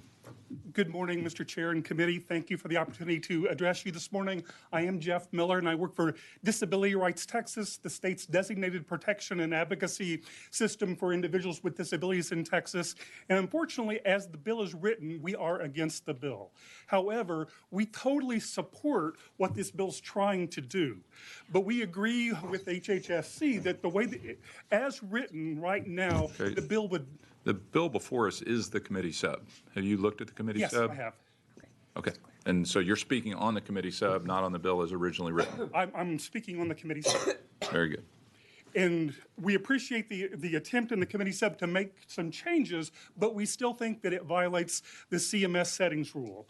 Because the heart of the CMS settings rule is that facility-based, total, just individuals with disability kind of programs are no longer acceptable in waiver programs. That's the heart of the HCBS settings rule. Unfortunately, that was the service, or that was the context in which pre-vocational services were delivered in class before the settings rule took effect. But the idea of trying to provide those pre-vocational services to individuals with intellectual disability, we totally support. For one thing, we believe right now there are some opportunities that could be looked at. Right now we have a program through the Vocational Rehabilitation Program at the Texas Workforce Commission that provides pre-vocational services. So that's an option. In all of the waivers, including class and HCS in Texas Home Living right now, there's a service called employment assistance.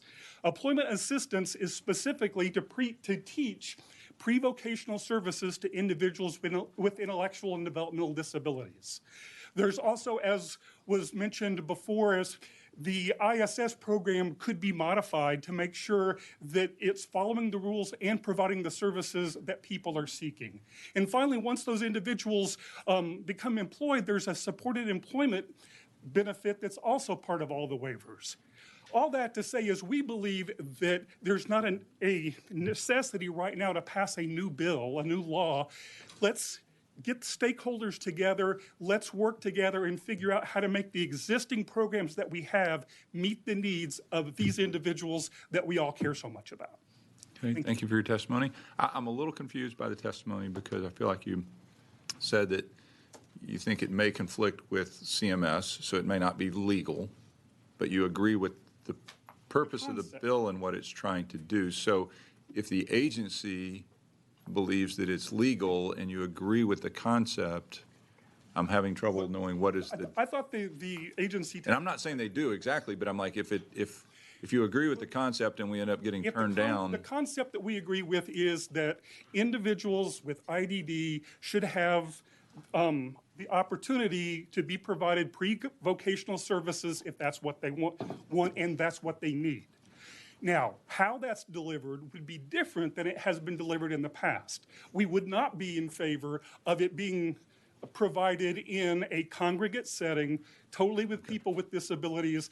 We believe that the settings rule needs to be implemented so this is done in an integrated fashion, so people are actually working with competitive integrated employment, not a site-based program. Okay, so it's more that's more the issue. Okay. Correct. All right. Thank you very much. I was having trouble understanding that. Members, any other questions? All right. Thank you very much. Chair calls Lauren Gherkin, and then I've got Sandy Batten on deck, and then Rebecca Galinsky is the last person I show registered to testify.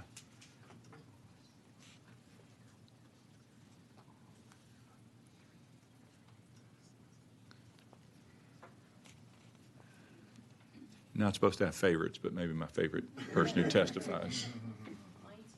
It's not totally illegal. All right.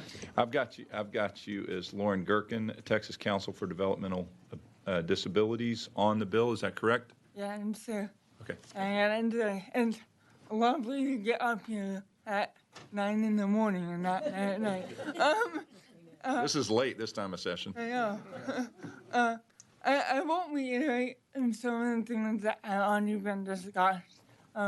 We are aligned with some of the concerns that have been brought up in terms of having a program that is compliant with state or federal rule. What I will talk about is that if we're looking at, working with the programs that do exist in TWC and the waiver programs, we do need to consider the fact that they are there, but they're not being accessed at their fullest potential.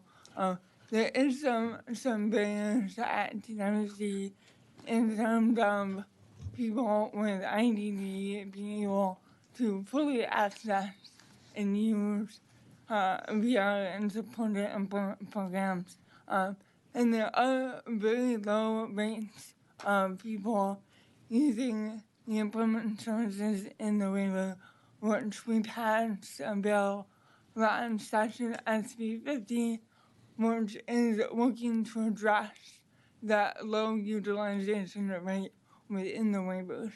And there is a concern where in the shift that has happened with the new setting rule and rehabilitation to ISS,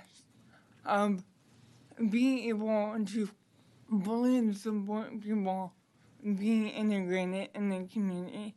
So if we have vocational services and they have ISS collaborate with the waiver programs or TWC, we need to address the fact that there are staffing concerns where if you're supporting people out in the community, you need to increase your staffing to be able to go with and support them. And we have brought this up in public comment with the transition plans that have been put out for the implementation, and we just want to reiterate that and kind of bring in the concept of the attendant care wages. Attendant care can help those folks access the important supports that they need out in the community, where if an ISS is supporting vocational services that are compliant with the new CMS rules, we're going to need that and support there in terms of getting people out in the community. So as CCDD, we encourage that the legislature really consider what is available right now and why are they not being fully accessed, and how can we work on increasing that access to what already exists. Okay. Thank you. Thank you very much. Appreciate your testimony. Members, any questions? All right. Thank you. Thank you for being here. Chair calls Sandy Batten.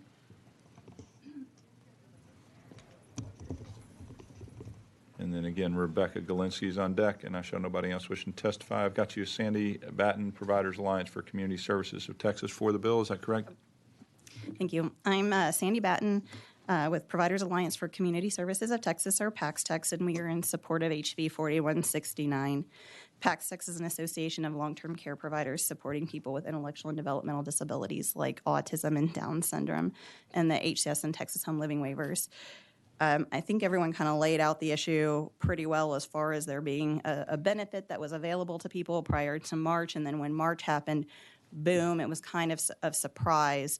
And individuals that were receiving pre-vocational services in a variety of ways, not just in within the DAHAB, all of a sudden no longer had those supports. And in fact, people are still on a daily basis discovering that they can't do this anymore. So in some cases, there was a day habilitation program in San Antonio that they knew ahead of time, and they closed that part of their operation down.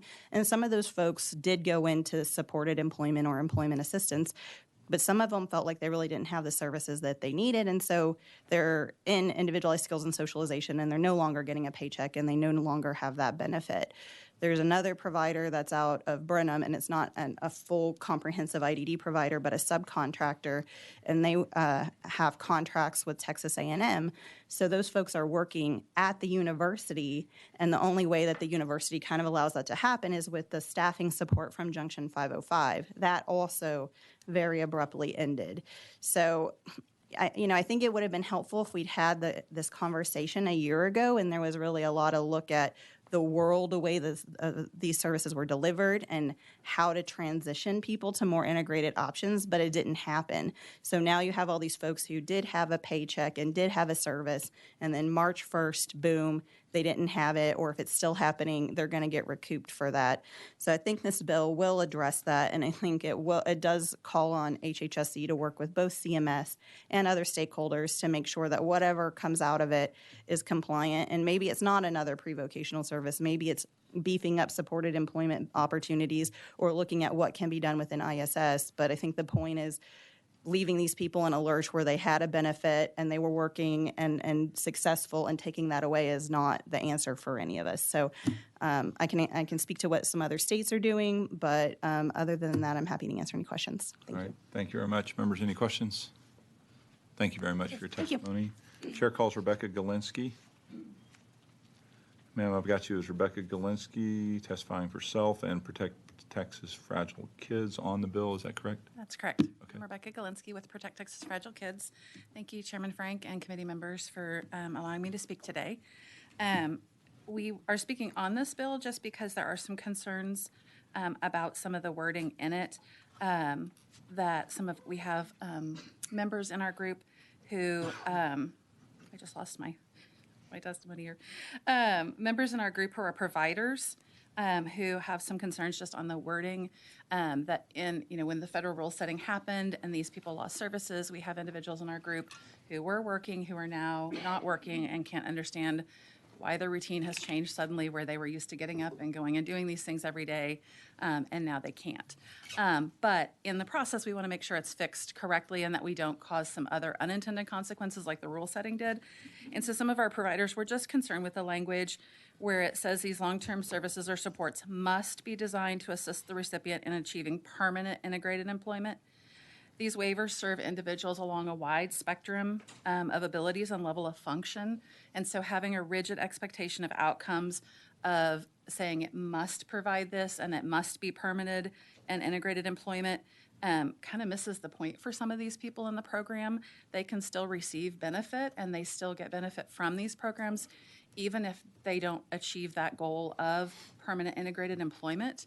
And so we feel like just having that wording where they must achieve that may unintentionally disqualify some people where they're in the program and then they're told you can no longer participate because you're not achieving the goals, you're not meeting the goals you have set. And so we just want to make sure that it's not going to do that. We just want, if the requirements of must or just the wording can be massaged a little bit to change where it still allows those people to participate in these programs, then we would be for this bill and be glad to support it because we want what happened with the federal rule setting to be fixed, and we want our members to be able to still participate in these programs and receive the benefits from it, and going to work and the routine and the skills they learn and the friendships they make and just being away and having that routine every day. And so we appreciate you taking your time to listen today, and that's all I have on it. Thank you very much. Just one thing you said caught my ear. So when the rule change happened, you had people that were working, and then they had to stop working. It was unintended consequences of the way they did the rule setting. Yeah, I don't know that they're always unintended, but Well, yeah. So we have providers also in our group that no longer could provide these services in addition to that. And so they lost, services they were providing, so income. And then the individuals lost, what they were doing and enjoying doing or learning from and increasing their skills along the way. Okay, thank you very much. Members, any questions? All right, at this time, there are no other witnesses signed up to testify. Is there anyone else wishing to testify on, for, or against House Bill 4169? Seeing none, public testimony is now closed, and the chair recognizes Representative Price to close on House Bill 4169. Thank you, Chairman Frank. I'll be brief in the interest of time, just to make a couple of points. I really appreciate the questions that both you asked and Representative Noble asked, because I think it highlighted the fact that we're talking about pre-vocational services, not vocational services. Big difference there. That there's no pre-vocational component of the new ISS framework that went into effect last month. And so when HHSC is interpreting the new ISS framework, we just have a disagreement about how that should be interpreted, because it doesn't contain specifically pre-vocational services. So, we're trying to fit a square peg into a round hole, and we've had great conversations with the commission, and I think the goal, and I don't think anybody would disagree, is we want to find a way to continue providing these that are compliant, these services that are compliant, and allow them to be paid. And so that's what the bill is attempting to do, because right now, if someone like these providers are paying them while they're receiving training, then they're no longer eligible for reimbursement. And so I think that's a really important point to make. We need to be innovative. I know sometimes we disagree with the rulemaking, and so we have to legislatively step in, and that's why, Representative Noble, your question was right on point, because we do have to step in to remedy a matter that takes compensation away from a particular IDD population and provide reimbursement to the provider. So we need to be innovative that way. We need to give legislative direction. That's what the bill does. I appreciate you hearing it. I'll close. Sure. Thank you very much. Members, any questions for Representative Price? You close? Thank you. All right, the committee substitute is withdrawn. If there's no objection, the bill will be left pending. The chair hears none, and HB 4169 is left pending without objection. The chair lays out House Bill 1293 and recognizes Vice Chair Rose to explain her bill.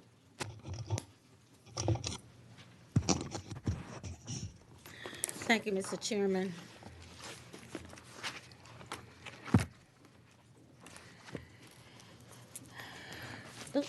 Okay. Again, thank you, Mr. Chairman and members, for the opportunity to lay out House Bill 1293. The lack of transparency and potential waste around our current prescription drug reimbursement system is concerning. The reimbursement rates for pharmacies is inconsistent with the actual cost to obtain and distribute the drug. Many small independent pharmacies report working at a loss to fill medication prescription. Excuse me, Mr. Chairman. Take a water break briefly. My Marco Rubio moment. Okay. They don't want to close. Okay, so many small independent pharmacies report working at a loss to fill Medicaid prescriptions. They don't want to close their doors, but are uncertain how long they can continue helping this vulnerable population. Switching to a more accurate methodology could help alleviate these inconsistencies. House Bill 1293 seeks to solve this by tying the managed care reimbursement rate to the fee-for-service rate for prescription drugs. This rate uses the National Average Drug Acquisition Cost, which is NADAC, which invoice price, and a dispensing fee to ensure that pharmacies are recovering costs when dispensing a Medicaid prescription. And members, I got involved with this case because I had a group of pharmacists or independent pharmacists that came to visit me during the interim about some concerns. And I got involved with the bill, because I was very concerned that a lot of them were saying they were operating at a deficit for trying to help this population. And in some communities, you have independent pharmacies, and they're the only access that some people have to get their medications. And so I became involved with it. And I thought that, and then once I got here, and I also received some additional information that I just care not to share right now, but it just has become a very complicated situation between the pharmacies and the MCOs and all. And so I thought the best way to handle it was to let them come in here and plead their case on each side, because I'm tired of the back and forth with both of them. And so when this is over, I don't even want to hear the word NADAC ever again in life. So with that, Mr. Chairman, I reserve the right to close. Not sure where to go with that. All right, members, any questions of Vice Chair? And note to witnesses, please don't say NADAC. Chair calls Debbie Garza with Texas Pharmacy Association. I've got you as Debbie Garza, Texas Pharmacy Association for the bill. Is that correct? Yes, sir. And, yeah. Good morning, Chairman Frank and members of the committee. Again, Debbie Garza, Texas Pharmacy Association. House Bill 1293 ties prescription drug reimbursement under the Medicaid managed care to an actual acquisition cost, known as NADAC, plus a professional dispensing fee. This is the same methodology that is used in the Texas Fee-for-Service program, known as the Vendor Drug Program, that was implemented in 2016. The current system allows PBMs to establish a secret price for the prescription drugs they pay. That price can vary significantly from pharmacy to pharmacy and bears little relationship to the actual cost of the drug. NADAC was established by CMS as a cost-saving tool for state Medicaids because the lack of transparency in prescription drug pricing was leading to many states overpaying. Unfortunately, this methodology only applies to a small percentage of prescriptions filled in Texas, not the overwhelming majority that are under the managed care program. For those prescriptions, PBMs devised their own reimbursement opaque system that's tied to their reported cost in aggregate, not based on the actual prescription claims. Just last fall, Centene, or Superior Health Plan, one of the state's many Medicaid managed care plans, reached a $166 million settlement with the state to resolve claims that it had overcharged the Texas Medicaid program for prescription drugs.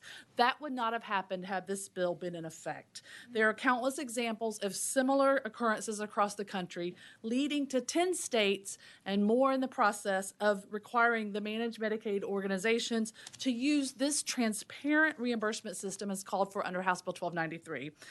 This is an identical bill passed in the 2019 session. That bill was given an $8.2 million fiscal note. We were shocked to see the fiscal note for this bill increase so significantly. Our intent with this bill is that all pharmacy reimbursement would be based on the fee, be it those that are overpaid, those that are underpaid. In discussing with HHS, what we have learned is in 2019, they based the fiscal note on those that are overpaid coming down, those that are underpaid coming up. This time, the fiscal note was only based on those that are underpaid coming up. Clearly, the intent and how this bill would be implemented was that it would come down. So if there is a need for a simple clarifying amendment, we're open to that. But we truly believe with the $8.1 billion that taxpayer funds that are spent on Medicaid prescriptions in this upcoming biennium, we deserve more transparency and more accountability than is currently available. And House Bill 1293 would bring that transparency. So we appreciate you authoring this bill, and we appreciate the opportunity to have this bill heard in committee. Happy to answer any questions you may have. All right, thanks. Members, any questions?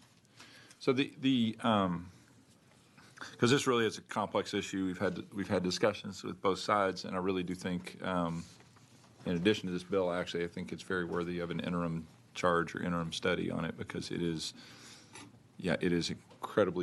incredibly confusing, and I think some of that is by design. But if it has a zero, let's say it has a zero fiscal note or an $8 million fiscal note, which given the scope of it is pretty close to zero, certainly a rounding error, it means that y'all are currently, your stores are getting overpaid on some things relative to what you would get and underpaid on others, correct? Yes, sir.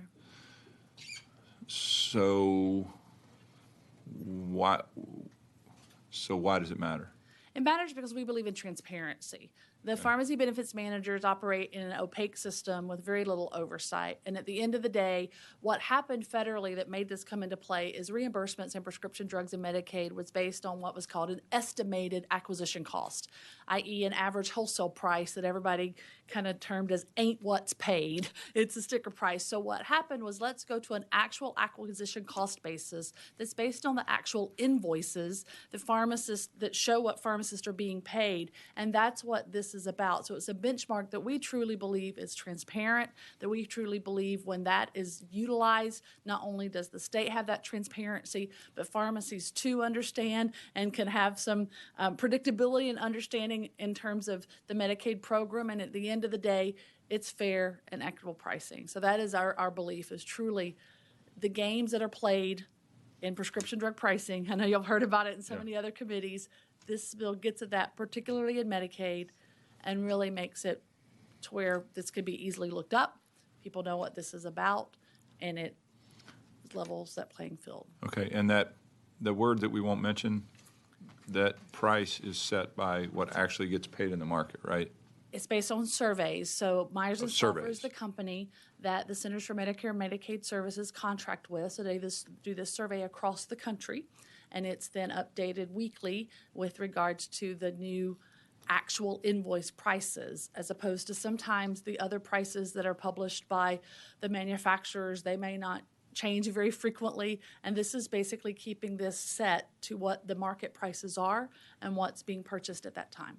Okay, and if a pharmacy takes Medicaid, you have to fill every prescription regardless of the price, is that right? Or can you say, hey, you're not paying me enough? That is correct. You cannot just say, I'm not going to take this prescription because I don't get paid, but I will take this prescription. If you sign You're either in or you're not. That is correct. Okay, and that's same thing with, all of our places have 2 or 3 MCOs. Can you say, I'm going to accept this MCO and not this other MCO? Yes, sir. They can decide to participate in certain MCO in the networks, contracts, in the networks, based on the contract. I realize that has a cost with consumers, right? Correct. In most cases, as Chairman Rose mentioned, when you've got these rural areas, in many cases it's on urban areas, is only a independent that might be there. So they really want to serve that business, as do the chains in those areas too. Okay. Thank you very much. Members, any other questions? All right. Thank you. Thank you very much. Chair calls Miguel Rodriguez. And Jamie Dudensing is the only other person shown to testify. So if you want to testify on this bill, please get signed up. And I think we may be able to get this done before the floor. I've got you as Miguel Rodriguez, American Pharmacies and Texas Pharmacy Business Council for the bill. Is that correct? Yes, All right, it is thanks. correct, sir. Go ahead. Yes, I'm Miguel Rodriguez. I'm General Counsel for American Pharmacies and the Texas Pharmacy Business Council. I'm here to testify in support of House Bill 1293. Thank you, Vice Chair Rose, for introducing this bill. Thank you, Chairman Frank, for hearing it. And I think at the core of this bill is access to care. That's really what matters. The patient having access to the medicine they've been prescribed. I think anyone would agree that when a prescriber asks a patient to take a certain drug medicine, the only way that's going to have an effect on their health care is if the patient actually gets their medicine and takes it. And if, in order for them to get their medicine and take it, they need to have access to a pharmacy that is the pharmacy of their choice, that is convenient to them, that is most likely for them to actually do these things, take their medicine. If they don't take their medicine, the healthcare consequences are far more expensive, far more harmful to the patient, far more expensive to the program than if they don't take it at all. So I think this comes under the category of penny wise and pound foolish. And I think if you skimp on the ability to fund an accessible network, then that's going to have a much more expensive consequence to the program than if you did otherwise. So I think what is important about this bill is it sets a uniform standard in the Medicaid program for how pharmacy reimbursement will be handled. If we take it that the CMS, which sets this fee-for-service reimbursement, is a fair one. Now, they've been doing this for years. It's been fine-tuned over years. It's implemented in many different states. And if we take that as the fair standard, then anything less being an unfair standard, that demonstrates that really what is happening is what we're asking for is that any pharmacy participating in the Medicaid program, they're effectively subsidizing the program for managed care dispensed drugs. So we're asking our independent pharmacies, who our group represents, to effectively subsidize the program for the patients that are coming to them. Now, what's remarkable about independent pharmacies is, like many healthcare providers, they will serve their patients because it's the thing they have to do. Even when they're losing money on these prescriptions day in and day out, they care about these folks. They get to know them. They become part of their families, and so they're going to serve those patients. But we cannot continue to ask independent pharmacies and all other pharmacy providers to subsidize a program when that's not necessary and it's not fair. Several different states across the country have implemented programs similar to what this bill is trying to do. For example, Louisiana, Mississippi, Arkansas, Iowa, Kansas, Kentucky, Michigan. They've all implemented programs that have done similar things to what this bill is trying to do. In addition, other states have carved out this altogether. And I'll just list them: Tennessee, West Virginia, Missouri, North Dakota, Wisconsin, and California. I'll close for time, but I'll just ask you to support this bill. Thank you. Okay, thank you very much for your testimony. Members, any questions? The comment that you made really was that Medicare, I think it was Medicaid, sorry, that has set the rates, and we're to assume those are right, which is a rough assumption.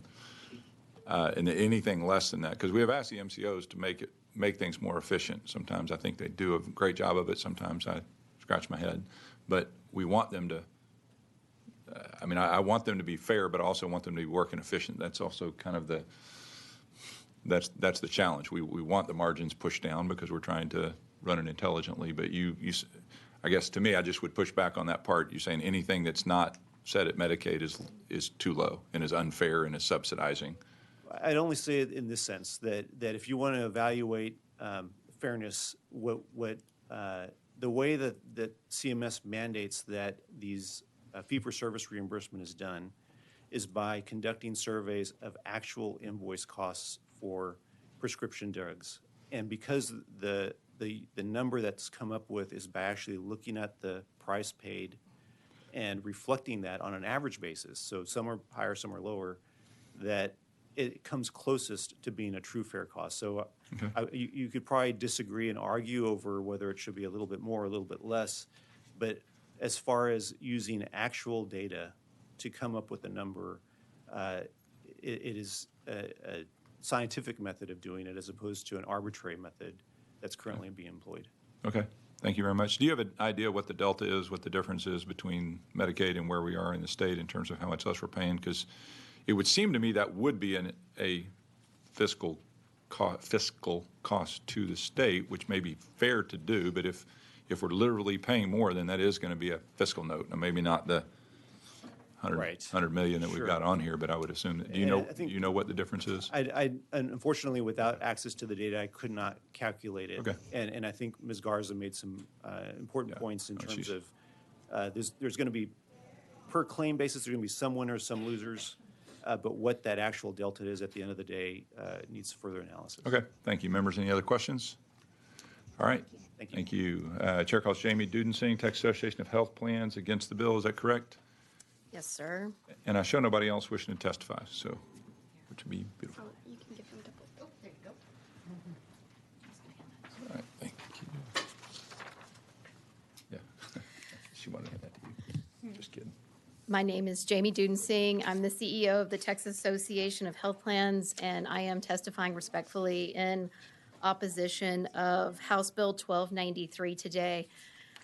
Back in 2011, when drugs were carved into Medicaid managed care, one of the main reasons this happened were drugs were spiraling out of control in the Medicaid program, doubling their cost over a 10-year time period. After they were carved into Medicaid managed care, the drug cost growth cut in half for the state of Texas. And the Medicaid plans ensured access to care. Over 95% of pharmacies in Texas are in a Medicaid managed care network, or in all of the Medicaid managed care networks, ensuring access to pharmacies in the state of Texas. One reason why the state moves to managed care on many of these pieces is the idea that you move to this away from fee-for-service model where the state is setting this fee-for-service rate across the state to a model where it is a premium, where the plans are at risk for all of these costs. And in return, they have incentives to be efficient and achieve an adequate network on that piece. One of the fundamental principles of Medicaid managed care is that plans have the flexibility to negotiate more market-based rates as in return for being at risk for that premium. This bill basically moving to the fee-for-service model undermines one of the core principles of using Medicaid managed care and is almost returning us back to that old model that we have reformed away from on that piece.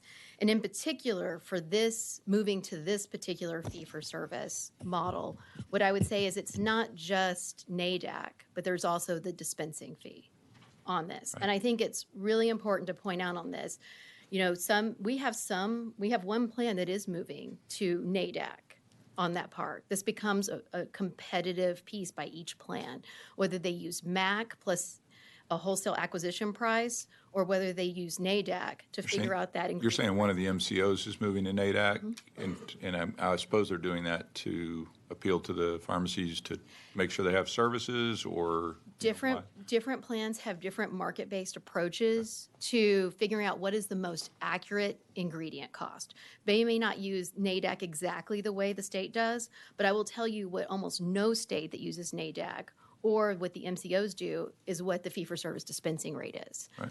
That's $11. In the commercial market, Medicare, Mark Cuban's pharmacy, it's closer to $2 to $3, sometimes $1.50. The federal dispensing fee around NADAC is $7.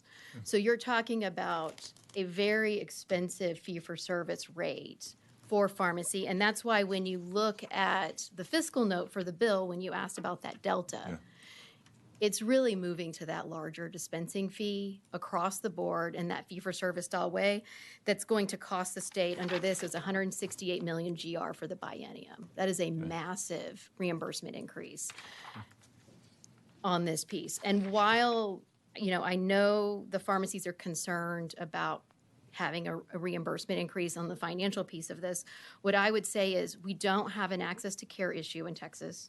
They're in our networks.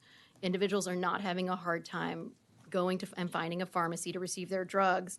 And the second piece of this is independent pharmacies have remained extremely strong. Their profit margins have remained the same.